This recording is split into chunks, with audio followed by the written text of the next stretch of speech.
পাহাড় জুড়ে সারি সারি পাম গাছ, আগাছায় ভরা পাহাড়ে অকার্যকর পাম বাগান এখন বাগানীদের গলার কাটা। পাহাড়ি কৃষকদের একসময় স্বপ্ন দেখানো হয়েছিল, বলা হয়েছিল পাম গাছের চাষ বদলে দেবে তাদের ভাগ্য, কিন্তু প্রায় 1.5 যুগ পর সেই স্বপ্ন এখন দুঃস্বপ্নে পরিণত হয়েছে।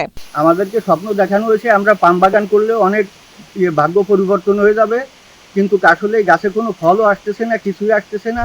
আমরা পথের ভিখারি হয়ে গেছি, নিঃস্ব হয়ে গেছি। এখন আমরা তো এই গাছ লাগাই বিপদে পড়ে গেছি।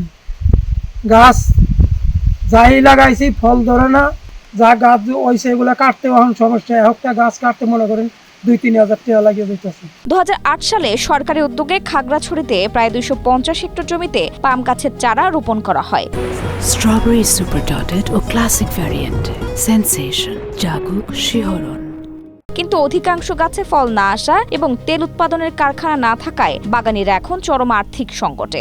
বাগানীদের অভিযোগ, পাম গাছের কারণে অন্য কোনো ফসলও চাষ করা যাচ্ছে না। আবার একটি গাছ কাটতেই ব্যয় হচ্ছে 2 থেকে 3 হাজার টাকা। 15 একর জায়গার মধ্যে প্রায় 3500 গাছ লাগাইছি। গাছ লাগাইতে প্রায় 15 একর জায়গায় প্রায় 2 কোটি টাকা মতন খরচ। এই খরচ মেটাইতে যাই অত হিমশিম খাচ্ছে। এখন বর্তমানে আবার কাটতে কাটতে আরো 1 কোটি টাকা মতন খরচ হচ্ছে। খরচ করতে গিয়ে মিটাবো দিশাহারা রাস্তা আমরা ঘুরে ফেলা হয়েছে। সচেতন নাগরিকরা বলছেন, ক্ষতিগ্রস্ত বাগানীদের আর্থিক সহায়তার পাশাপাশি সরকারি উদ্যোগে সব গাছ অপসারণ করে তাদের পুনর্বাসনের কথা। কোনো গবেষণা না করে, গবেষণা করা হয়েছিল কিন্তু সেটা বিফল হওয়ার পরেও কেন এটা করলো এটা আমারও অজানা। কিন্তু এটা করতে গিয়ে কি হলো, এই খাগড়াছড়িতে হাজার হাজার একর বন ধ্বংস করে সেখানে পাম গাছ লাগানো। পাম গাছ কাটার যে আর্থিক সামর্থ্য সেটাও কিন্তু ফার্ম চাষিদের নাই।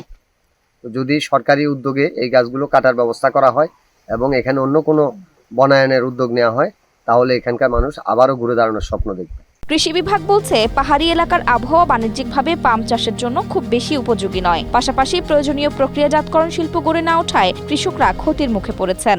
যারা আসলে পাম অয়েল চাষ করেছে, এখানে প্রসেসিং সেন্টার না থাকার কারণে কিংবা আমাদের আবহাওয়া আসলে অনেক উপযোগী এটা আমি বলবো না, যার ফলে আসলে কৃষকরা এখন তাদের পাম অয়েল যে গাছগুলো আছে সেগুলো নিয়ে ওনারা আসলে খুবই উদ্বিগ্ন। এই পাম অয়েলটার পরিবর্তে এখানে যে ফলজ যে বাগান আছে, বিভিন্ন রকম ফলের বাগান যেটা আমাদের পাহাড়ে খুব ভালো হয়, সেগুলো করার ব্যাপারে আমরা প্রতিনিয়ত কৃষকদেরকে উৎসাহ দিয়ে যাচ্ছি। আর বন বিভাগ বলছে, জেলায় পাম গাছ থেকে তেল প্রক্রিয়া করার উদ্যোগ নেওয়া হলে হয়তো বাগানীরা ঘুরে দাঁড়াতে পারবে। বাগানের পাশাপাশি কিন্তু এটা প্রসেসিং এর জন্য ইন্ডাস্ট্রি করা উচিত ছিল। সেটা যেভাবে হোক, সরকারি পর্যায়ে হোক বা বেসরকারি পর্যায়ে হোক, তাহলে কিন্তু তারা বেশ লাভবান হতো। আমি মনে করি যারা বাগান করছে এটা ধ্বংস না করে এটা প্রসেসিং ইন্ডাস্ট্রি করার দিকে যদি উদ্যোগ নেওয়া যায়, তাহলে কিন্তু তারা লাভবান হবে, এটা আমি বিশ্বাস করি।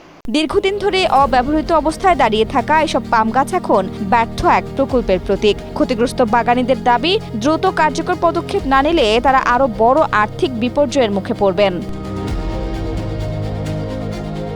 Desk report, Asia post.